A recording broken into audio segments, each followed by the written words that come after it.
semuanya, balik lagi ke podcast Ruang Temu Rasa, podcastnya PKBI Bantul. Pada kesempatan kali ini, PKBI Bantul kehadiran salah satu pemuda yang luar biasa. Beliau adalah Kak Syauki. Halo Kak Syauki. Halo. Kak Syauki dari Ikatan Pemuda Muhammadiyah. Ini benar ya? Izin meluruskan Ikatan Pelajar Muhammadiyah. Ikatan Pelajar Muhammadiyah Kabupaten Bantul. Bantul. Iya. Bisa perkenalkan lebih jauh begitu sebenarnya IPM Bantul itu apa sih? Oke, sebelumnya halo teman-teman semuanya ya, aku manggilnya teman-teman. Ini sebagai penonton karena kita sekarang sore hari ya. Nanti mungkin yang nonton ada pagi, siang, sore atau malam. Kapanpun nontonnya, semoga sehat selalu. Sebelumnya perkenalkan, aku Syauki Marsha Taqiyuddin, bisa dipanggil Syauki. Kebetulan sekarang diamanahi sebagai Ketua Ikatan Pelajar Muhammadiyah Kabupaten Bantul. Sedikit menjelaskan tadi ya, menjawab pertanyaan Mbak Esti terkait Ikatan Pelajar Muhammadiyah. Ikatan Pelajar Muhammadiyah ini adalah organisasi kemasyarakatan pemuda teman-teman yang kemudian ada di bawah naungannya Muhammadiyah yang bergerak di ranah pelajar. Jadi kita itu basis masanya adalah pelajar-pelajar SMP, SMA sederajat se-Kabupaten Bantul. Total terakhir itu data kami ada 8.000 anggota IPM se-Bantul, Mbak Esti. Dari ranting, cabang hingga daerah. Nah, kemudian untuk ranah garap ya kita bermacam-macam karena melihat isu-isu pelajar dari seni budaya, kemudian perkaderan ideologis, kemudian keagamaan, kajian ilmu pengetahuan, termasuk juga ranah-ranah pengetahuan gender dan kesehatan, kita juga masuk ke sana gitu Mbak Esti. Sedikit penjelasan awal.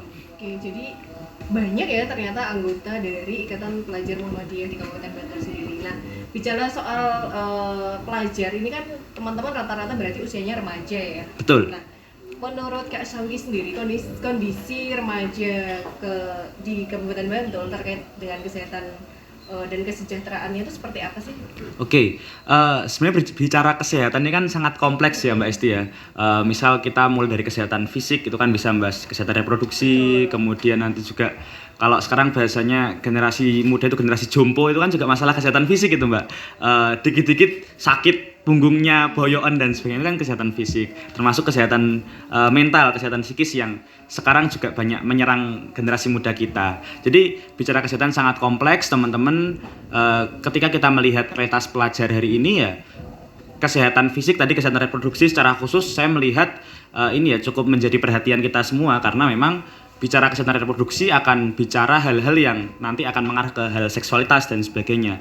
Tapi seringkali kita sedikit menutup diri, nggak kemudian mau terbuka untuk belajar ke sana. Hanya baru sifatnya eksklusif lah.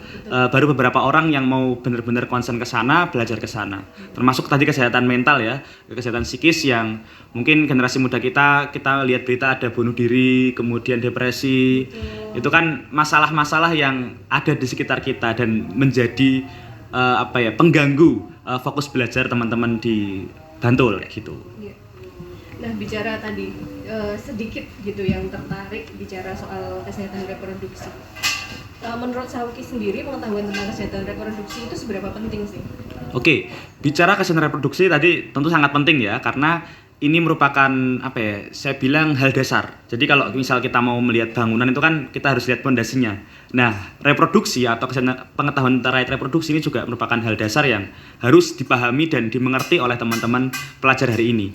Kalau misal teman-teman pelajar itu nggak punya concern ke sana, mau belajar ke sana, ya akhirnya urusan-urusan reproduksi itu kan ya kita tertinggal. Padahal kalau bicara kesehatan reproduksi kan bukan cuman terkait fisik, tapi juga kesadaran kita pribadi, kemudian kesehatannya seperti apa, dan kemudian juga nanti bicara tentang bagaimana hubungan antara kita dengan teman-teman kita yang lain itu. Nah, selama ini Syauki sendiri, pandangan Syauki terhadap akses informasi kesehatan reproduksi, apakah saat ini akses informasi tentang kesehatan reproduksi itu sudah cukup mudah atau masih sulit sih? Oke, kalau dari aku sendiri ya, jadi akses untuk informasi itu sebenarnya secara general gampang. Karena kita punya Google sekarang, kemudian ada AI, ChatGPT dan kawan-kawannya itu kan sebenarnya mempermudah kita untuk mengakses informasi. Tapi sayangnya untuk kemudian secara spesifik mengakses informasi tentang kesehatan reproduksi ini yang belum kemudian menjadi perhatian teman-teman kita. Nah, beberapa memang sudah mungkin mengakses ya. Misalnya kita yang ada di IPM itu kan punya apa ya bahasanya privilege gitulah. Kita punya privilege kemarin mengadakan diskusi dengan Mbak Esti tentang Cashpro. Betul. Akhirnya kan teman-teman punya kesadaran di situ. Ada kesadaran, dibangun kesadaran, kemudian setelah pulang dari situ bisa nge-searching tentang kesehatan reproduksi dari Google, dari ChatGPT dan sebagainya. Tapi beda dengan teman-teman kita yang nggak punya privilege, yang di luar sana, yang masih di sekolah atau mungkin nggak ikut organisasi kepemudaan dan sebagainya, ya mereka akhirnya menggunakan Google bukan untuk mengakses pengetahuan tentang Cashpro, tapi hal-hal lain. Nah itu saya kira akses informasi sudah cukup mudah, tapi kesadaran untuk mengakses kesananya yang masih belum kurang ya. Betul. Apalagi sebenarnya teman-teman kalau bicara soal kesehatan reproduksi mungkin tertarik bicara soal seksualitas lah, tapi belum ada yang memfasilitasi untuk Betul. diskusi itu tadi gitu. Nah sebenarnya karena teman-teman yang belum mengakses itu kan punya pengetahuan yang minim ya, artinya sedikit. Kira-kira menurut Sauki sendiri dampaknya apa ketika teman-teman remaja itu masih sedikit banget pengetahuannya tentang kesehatan reproduksi? Oke, yang jelas yang pertama dampak negatif untuk diri sendiri ya. Jadi berpengaruh terhadap kesehatan reproduksi kita. Karena kan kesehatan reproduksi juga berkaitan dengan nanti urusan-urusan ya intim seperti itulah bahasanya. Jadi itu sangat berdampak buruk kalau misal kita nggak punya pemahaman yang bagus dan kuat itu. Yang kedua adalah teman-teman itu juga nanti berkaitan dengan isu-isu lainnya kesehatan reproduksi, nanti terkait misalnya penyakit HIV, AIDS, kemudian terkait pernikahan dini juga nanti akan berkaitan ke sana. Nah itu kan juga bisa berkaitan ketika kita mau belajar. Nah teman-teman yang nggak punya pemahaman ke sana itu takutnya nanti akan itu ya terbawa ke arus-arus yang buruk, ke negatif itu sih. Siapa sih yang punya peran penting untuk terlibat gitu dalam teman-teman remaja punya pengetahuan tentang kesehatan reproduksi menurut Sauki? Oke, sebenarnya kalau jawaban gampangnya adalah semua punya tanggung jawab ya. Iya, betul. Tapi coba kalau misal aku coba lihat dari perspektif ini dulu aja. Perspektif akan aku kuliah di administrasi publik ya. Itu ada yang namanya pentahelix. Adalah pendekatan kebijakan menggunakan 5 aktor. Pertama adalah pemerintah. Pemerintah tentu punya peran yang sangat strategis sebagai fasilitator, memfasilitasi pihak-pihak lainnya untuk nanti mengadakan pertemuan atau diskusi.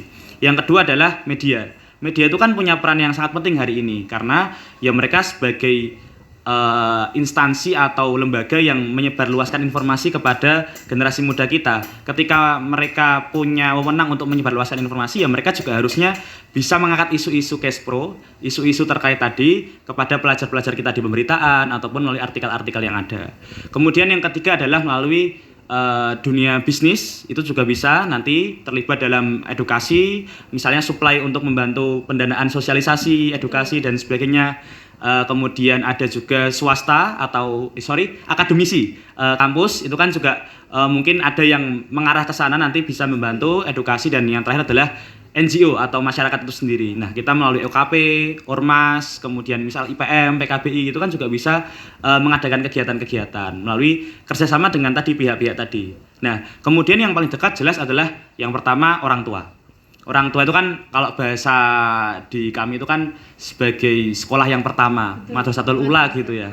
Madrasah pertama, jadi ya harus tentu memberikan edukasi yang baik kepada anak-anaknya. Nah, saya kira edukasi sejak dini adalah hal yang sangat penting yang harus dilakukan oleh orang tua, tidak perlu kemudian menutup-nutupi atau menjadikan itu sebagai sesuatu yang ini kayaknya belum penting deh kalau misal anak sekecil ini dikasih tahu tentang Cashpro gitu. Padahal ya sangat penting ketika harus dimulai dari sejak dini gitu. Betul. Jadi informasi dasar itu seharusnya sudah dikenalkan sejak kecil ya, sejak anak usia dini. Betul, ya. Nah, kalau bicara soal tantangan remaja, pasti kan banyak ya. Nah, menurut Sauki sendiri tantangan remaja saat ini itu apa sih? Tantangan remaja hari ini, apalagi kalau kita kaitkan dengan Cashpro tadi ya, itu adalah sumber informasi yang tidak tervalidasi. Jadi yang secara kredibilitas nggak jelas ini, informasinya bener nggak? Nah, jadi PR kita sebagai remaja, apalagi nanti di organisasi ya, di IPM, di PKPI ataupun organisasi kepemudaan lainnya adalah melakukan campaign. Jadi ngimbangi informasi-informasi yang masih simpang siur. Kan banyak informasi yang belum jelas kebenarannya tadi di internet, dan remaja generasi muda kita kan sangat mudah mengakses ke sana. Untuk ngimbangi informasi yang simpang siur tadi, kita buat campaign, misalnya buat feed tentang fakta dan mitos. Oh, fakta Kespro tuh ini A, mitosnya tuh yang B gitu. Itu juga bisa dilakukan oleh teman-teman generasi muda kita, sehingga ya apa ya, ada tantangan tapi kita juga bisa menjawab menggunakan solusi-solusi melalui program-program kita.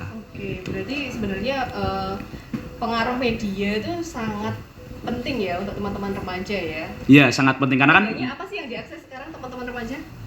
paling banyak jelas yang pertama adalah ini ya, terkait misalnya minat bakat. Itu minat bakat, dan mungkin isu-isu terkait Kespro juga sebenarnya bisa banyak diakses teman-teman, karena ya kita lihat dari ini ada banyak isu-isu pernikahan dini, HIV AIDS, itu kan ya juga ke arah sana nanti ke Kespro. Jadi akan sangat banyak diakses pengetahuannya oleh teman-teman itu.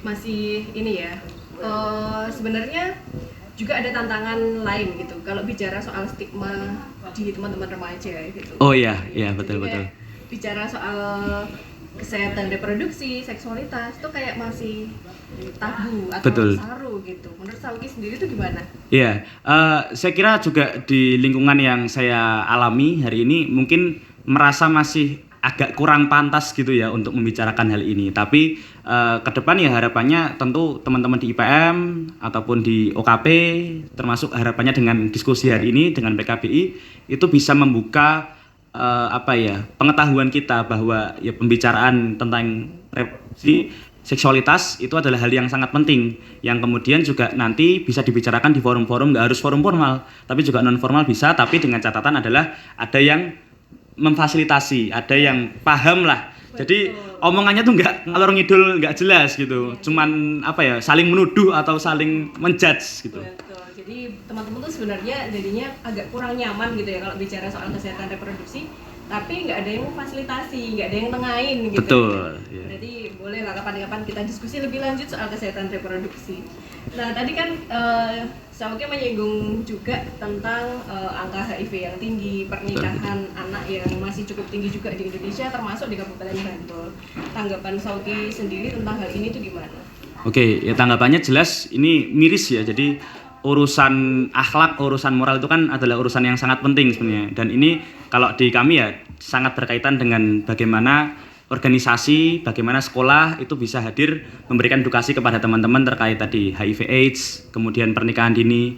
Dan kita sering melihat pernikahan dini kan faktor utamanya, faktor antecedennya adalah ya karena MBA ya, karena kehamilan di luar nikah. Dan itu karena ada hubungan yang terjadi di antara satu orang dengan orang yang lain gitu, dan kemudian akhirnya terjadi pernikahan dini.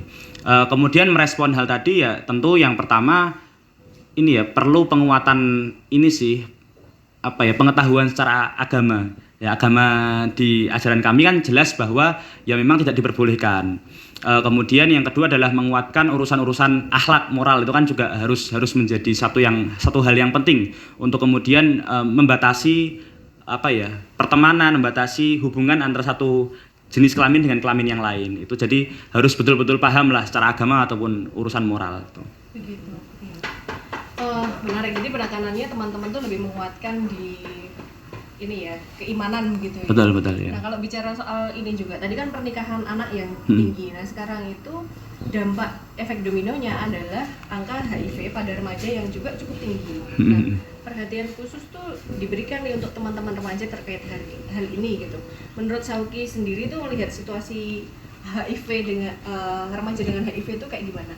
Oke, remaja dengan HIV sebenarnya agak panjang ya. Saya juga ini ya agak berhati-hati kalau bicara masalah ini, karena kan sebenarnya semua karena tidak ini ya, ada hubungan yang tidak menggunakan alat kontrasepsi itu ya. Nah, tapi jauh sebelum itu tadi kembali ke pelajaran agama kita bahwa memang harus berhati-hati. Tapi kemudian perlu adanya edukasi pentingnya alat kontrasepsi dalam berhubungan. Betul. Itu. Jadi mungkin apa ya, pelan-pelan tapi pastilah Mbak, nanti kolaborasi PKBI dengan organisasi lainnya untuk melakukan edukasi tadi terkait alat kontrasepsi itu juga sangat penting untuk apa ya, sebagai langkah preventif dari adanya HIV ini. Itu iya. sih.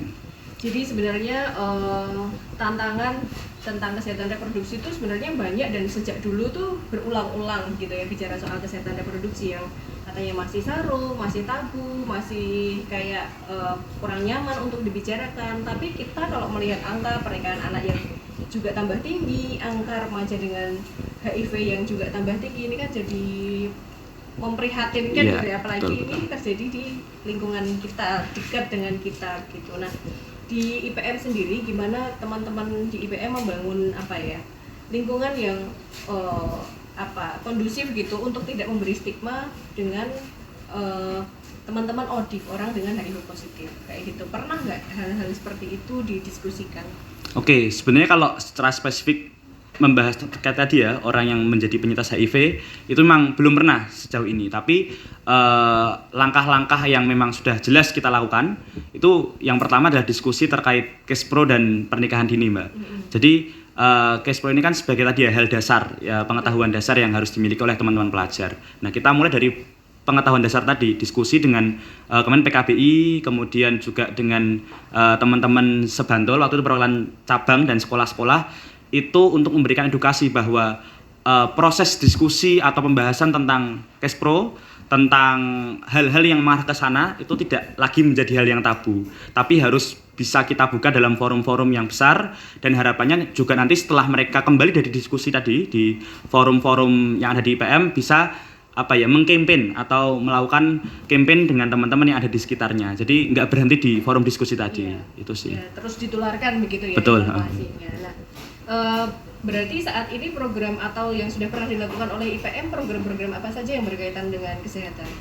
Terkait kesehatan jelas Imawati Menjawab ya namanya, Mbak. Jadi teman-teman, Imawati Menjawab itu adalah program diskusi yang diadakan oleh bidang Imawati di IPM Bantul untuk kemudian kita membahas terkait case pro secara khusus. Kemarin kita sama Mbak Esti ya ngobrol-ngobrol banyak tentang case pro. Nah, di situ alhamdulillah teman-teman juga setelah pulang dari situ banyak feedback positif lah. Okay. Mereka juga akhirnya bisa paham tentang kesehatan reproduksi, termasuk yang kemudian yang kedua kemarin kita yang bahas pernikahan dini itu output programnya adalah kita buat campaign, kita buat feed, kemudian kita paparkan data-data pernikahan dini, data-data yang ada di Bantul, kemudian kita berikan masukan-masukan solusi apa yang bisa kita tawarkan sebagai pelajar di Bantul itu. Iya, jadi langsung gerak gitu ya, langsung mengkampanyekan gitu. Jadi hasil dari diskusinya langsung di follow up dengan teman-teman membuat kampanye melalui media sosial gitu. Keren sih teman-teman IPM. Nah, IPM itu kan banyak ya pelajar yang tergabung dalam IPM. Gimana IPM Bantul sendiri mengajak teman-teman di bawah gitu, di jaringannya di bawah untuk peduli terhadap isu kesehatan reproduksi dan juga tentang kesehatan mental. Oke, teman-teman semuanya, jadi setiap satu periode itu kita punya 2-3 kali turun ke teman-teman cabang. Oh, menarik. Nah, 2-3 kali ini teman-teman Imawati, bidang Imawati di PDIPM Bantul itu secara khusus akan membuat forum dengan teman-teman Imawati di cabang untuk membicarakan hal-hal tadi, isu-isu tadi. Apa sih isu-isu pelajar yang ada? Kemudian kita akan membicarakan solusi atau apa yang bisa kita lakukan sebagai IPM di Kabupaten Bantul, di kecamatan-kecamatan. Nah, itu alhamdulillah sudah terlaksana dari satu periode kemarin 2-3 kali, termasuk selain ada Turba, Imawati Menjawab, ada Sehati namanya. Sharing hangat bareng Imawati. Oh, okay. Nah, itu juga pertemuan juga, kita ngobrol-ngobrol dengan teman-teman di cabang dan di ranting.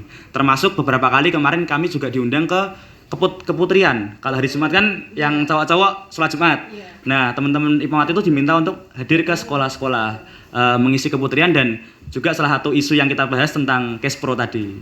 Itu sih. Jadi edukasi yang kita lakukan harapannya nggak berhenti di forum-forum di daerah, tapi juga bisa ke cabang, ke ranting di sekolah-sekolah. Itu. Ya, berarti udah ada kerjasama dengan sekolah ya? Betul. Apakah juga ada kerjasama dengan komunitas atau lembaga lain? Sejauh ini untuk komunitas dengan lembaga lain ya kita dengan PKBI itu ya. Dan saya kira harapannya ke depan IPM Bantul karena ini kan habis musyawarah daerah dan Imawati masih bertahankan bidangnya. Harapannya adalah kita ke depan bisa berkolaborasi lagi PKBI dengan IPM, dengan lembaga atau komunitas lain untuk membahas terkait isu-isu tadi yang menjadi perhatian. IPM terbuka ya? Sangat terbuka. Jadi, teman-teman yang menonton podcast kali ini, di IPM sangat terbuka kok untuk kerja-kerja kolaborasi kaitannya dengan isu apapun sebenarnya ya. Betul, ya. Nah, saat ini program-programnya IPM apa aja, Mas Yogi? Selain Imawati Menjawab. Oke, kalau misal bicara tentang kesehatan baru tadi ya, tapi lebih daripada itu untuk kemudian melakukan penguatan ini ya, potensi kemudian penguatan jati diri kader kita, itu jelas di seni budaya kita punya yang namanya panggung apresiasi budaya seni keislaman. Jadi itu mewadahi potensi kesenian dan kebudayaan teman-teman. Ya harapannya ini sih memberikan fasilitasi kepada mereka, kemudian mereka juga merasa diapresiasi ketika punya potensi dan nggak harus nyari jati diri di luar dengan kegiatan-kegiatan negatif itu. Termasuk juga di teman-teman lain, misal kita punya podcast juga. Podcast yang mirip hari ini kita punya namanya Diskusi dan Literasi, teman-teman bisa dicek di IPM Bantul. Kemarin terakhir kita juga pernah bahas tentang pernikahan dini juga bersama salah satu psikolog di Puspaga DIY. Nah itu harapannya ke depan nanti ada kerja-kerja kolaboratif lah kita dengan PKBI membahas secara khusus Kespro juga. Betul. Jadi campaign kita nggak eksklusif di forum-forum tapi juga bisa ditampilkan di YouTube. Nah itu teman-teman. Jadi YouTube itu jadi fasilitas kita untuk mengkampanyekan isu-isu yang positif gitu ya untuk teman-teman remaja utamanya. Nah, harapannya IPM Bantul sendiri untuk pemerintah dan masyarakat dalam mendukung Kespro tuh kayak gimana? Oke, terkait ini ya harapan kita dari IPM Bantul, yang jelas IPM Bantul akan sangat siap untuk nanti memberikan masukan-masukan, kemudian berkolaborasi dengan pemerintah untuk pelaksanaan program, fasilitasi kegiatan dengan teman-teman yang ada di cabang dan di ranting.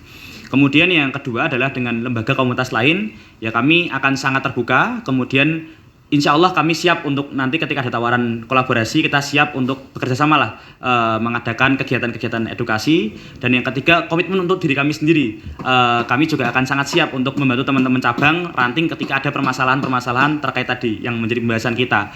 Kami siap untuk membangun jaringan dengan PKBI, misal teman-teman cabang ranting ada yang butuh edukasi terkait Kespro, nanti kita jalankan dengan PKBI, Mbak Esti nanti kita undang ke teman-teman cabang ranting supaya teman-teman kalau ada diskusi ada penengahnya, ada fasilitatornya, itu mantap sih. Nah, secara program itu kan kita ada istilah namanya sehat setara untuk semua. Nah, Syauqi sendiri memaknai kata sehat setara untuk semua itu seperti apa? Mudahnya adalah no one left behind, tidak ada yang tertinggal di sini. Jadi semua harus mendapatkan akses yang setara terkait kesehatan, entah itu akses di fasilitas ataupun akses informasi. Karena kita nggak memungkiri ya, bisa jadi teman-teman kita ada yang secara fasilitas terpenuhi, tapi informasinya nggak terpenuhi. Jadi teman-teman harus benar-benar melihat ke bawah, teman-teman IPM, teman-teman pelajar yang ada di daerah Kabupaten Bantul ini melihat ke bawah. Pelajar kita di sekolah-sekolah tuh kondisinya seperti ini. Misal ada yang secara fasilitas, secara akses masih kurang informasi, ya kita harus hadir di tengah-tengah mereka, membantu membangun jejaring untuk fasilitasi, kemudian untuk informasi melalui campaign-campaign, melalui informasi di Instagram, di TikTok. Nah itu harapannya bisa menjawab tadi sehat secara setara untuk semua. Iya. Sehat setara untuk semua. Ya, semoga ya. Nah, terakhir Syauqi menutup ngobrol-ngobrol kita sore kali ini, pesannya buat teman-teman yang nonton podcast Ruang Temu Rasa pada sore hari ini apa? Yang jelas pertama teman-teman sebagai ketua IPM di Bantul, pesan yang pertama adalah harus menguatkan keimanan kita, nilai-nilai akhlak, nilai-nilai moral itu kan sangat penting ya, apalagi bicara tentang Kespro, HIV tadi apalagi, dan pernikahan anak, pernikahan dini itu juga semuanya bermuara dari kemampuan kita untuk meningkatkan kualitas ketakwaan kita lah, kualitas keimanan kita. Yang kedua adalah harus pandai-pandai selektif mencari teman, karena kan kalau bahasa itu kan ketika kita dekat dengan penjual minyak wangi ya kita akan ketularan dengan wanginya. Kalau kita dekat dengan penjual minyak tanah ya kita akan ketularan bau minyak tanah juga. Nah kalau kita dekat dengan orang-orang yang baik, insya Allah kita juga akan ketularan baiknya. Kalau kita dekat dengan orang-orang yang perilakunya emang negatif ya takutnya kita juga akan mendapatkan hal yang sama. Jadi harus pintar-pintar mencari teman dan kawan sehingga masa depan kita juga akan lebih baik ke depannya. Itu sih. Terima kasih Syauqi sudah berkenan hadir di ngobrol-ngobrol sore hari ini di podcast Ruang Temu Rasa. Teman-teman, terima kasih sudah menyaksikan podcast kali ini. Jangan lupa untuk teman-teman subscribe, like, dan berikan komentar kalian. Siapa lagi narasumber-narasumber yang akan kita undang di podcast-podcast yang berikutnya. Terima kasih. Ada kurang lebihnya dari saya mohon maaf. Saya akhiri. Sampai jumpa.